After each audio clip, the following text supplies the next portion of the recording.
वाडा शहरातील नगरपंचायत हद्दीत बाजारपेठेतील मुख्य रस्त्यालगत असलेल्या 4 दुकानांना आज सकाळच्या सुमारास मोठ्या प्रमाणात आग लागल्याची घटना समोर आली आहे। या आगीमध्ये दुकानातील वस्तूंचे मोठ्या प्रमाणात नुकसान झाले असून सुदैवाने यामध्ये जीवित हानी झाली नसल्याची माहिती मिळते।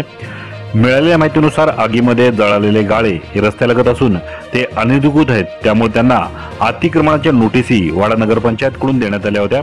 पण गाळे मालक कोणत्याही गोष्टीला जुमानत नसल्याचे वाडा नगरपंचायतकडून सांगण्यात येते।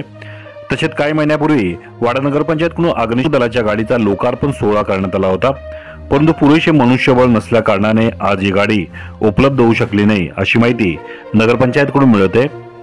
आज घडलेल्या घटनेत आग शॉर्ट सर्किटमुळे लागल्याचा प्राथमिक अंदाज वर्तवण्यात येत असून आग विझवण्यासाठी पालघर नगर परिषद वसई विरार शहर अग्निशमन यंत्रणा घटनास्थळी दाखल झाली आहे।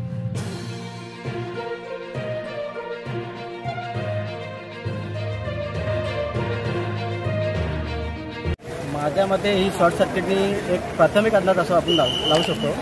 आणि गेले 2 तास झाले सगळीकडनं आपण अग्निशमन दलाच्या गाड्यांची वाट बघतो। वाडा नगरपंचायतने अग्निशमन दलाची गाडी आणले, पण त्यांची मॅन पॉवर नसल्यामुळे किंवा भरती प्रक्रिया झाल्या नसल्यामुळे हे आज आपल्याला सगळ्यांना वाडावासियांना ही गोष्ट भोगावं लागली आहे। जर गाडी आता लगेच उपलब्ध झाली असती तर कदाचित या आगीवर आटोक्यात आणण्यात आपल्याला यश आलं असतं। पण परंतु कुठल्याही प्रकारचं आपण सामाजिक बांधिलकीचे लोक आपली सगळी वाड्यातील मुलं करून पुढे येऊन या आगीचा आटोक्यात आणण्याचा प्रयत्न करतात।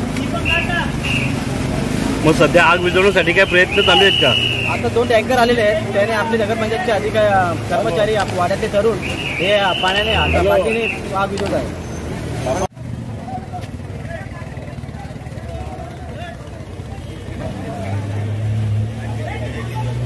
आग लागलेला